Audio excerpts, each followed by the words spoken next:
পেটের দায়ে গভীর সমুদ্রে মাছ শিকারে গিয়েছিলেন ৪৫ বছর বয়সী যুবক ইদ্রিস হাওলাদার ও ৬২ বছর বয়সী বৃদ্ধ নজরুল ইসলাম। গত ২৫ জুলাই বঙ্গোপসাগরের উত্তাল ঢেউয়ের কবলে পড়ে ১৫ জেলেসহ ডুবে যায় তাদের ট্রলারটি। পরে ১ আগস্ট ও ৭ আগস্ট কুয়াকাটা সৈকতে ভেসে আসে দুজনের মরদেহ। পরিবারের একমাত্র উপার্জনক্ষম ব্যক্তিকে হারিয়ে অসহায় হয়ে পড়েছে নজরুল ও ইদ্রিস হাওলাদারের পরিবার। প্রতিবেশীদের দেওয়া চাল ডাল এবং সামান্য অর্থ দিয়ে চলছে তাদের সংসার।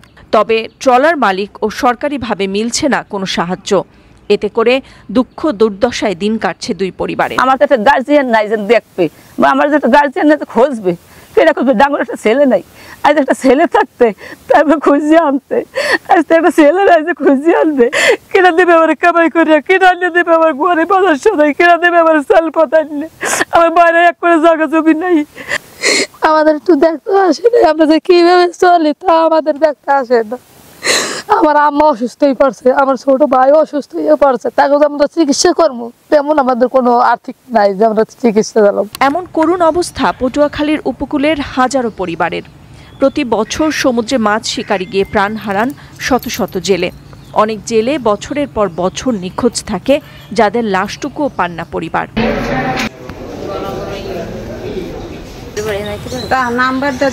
ট্রলার ডুবি ছাড়াও স্রোতের টানে দিগ্ভ্রান্ত হয়ে প্রতিবেশী দেশ ভারতের সীমানায় প্রবেশ করে নিখোঁজ হয়ে যান অনেক জেলে।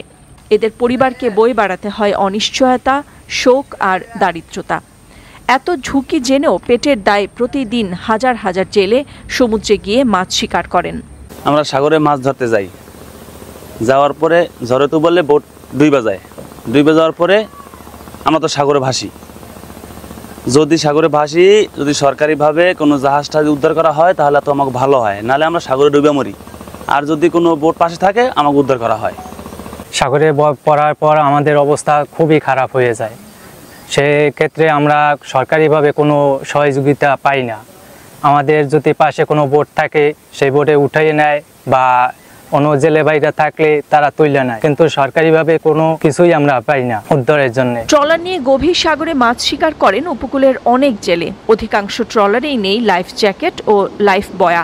এতে দুর্ঘটনার কবলে পড়লে আত্মরক্ষার লড়াইটুকুও করতে পারেন না তারা। এই নদীর কুল থুইয়া যেমন আমাদের একদিন ২ দিন কিলোর পর কিলো দূরে যায়, দূরে যাওয়ার পরে ওই জায়গায় আমাদের মরণ বাঁচনের এই ধরনের কোনো সুযোগ সুবিধা থাকে না।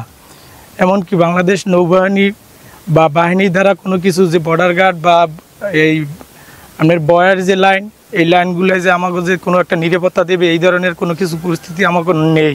বেঁচে আছেন না মারা গেছেন, এই অনিশ্চয়তায় স্বজন হারানো জেলে পরিবারদেরকে কর্তৃপক্ষ দিতে পারে না মৃত্যু সনদ সহ ওয়ারিশ সার্টিফিকেট। যেমন ধরেন আমার ইউনিয়নই জেলে আছে ২৫৭৭ জন। এই ২৫৭৭ জনের ভিতরে এ পর্যন্ত সিডর, বুলবুল, আমফান, চিত্রাং, নার্গিস বিভিন্ন ঝড়ে প্রায় লালুয়ার থেকে ৩০ দিনের উপর মানুষ নিখোঁজ হয়েছে। একদিকে হলো এই যে নিখোঁজ রয়ে গেছে, এদের কিছু লাশ আমরা পাই এবং কিছু নিখোঁজই থেকে যায়।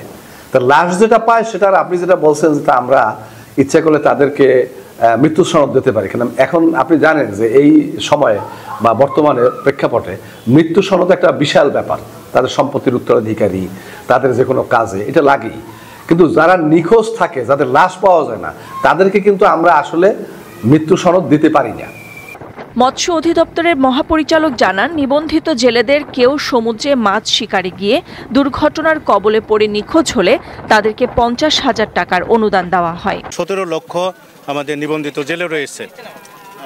এদের জন্য যদি কোনো জেলে পরিবার আমাদের এরকম করে বিপদগ্রস্ত হয় এবং মারা যায়, তাদের জন্য কিন্তু আমরা ৫০,০০০ টাকা করে অনুদান দিয়ে থাকি।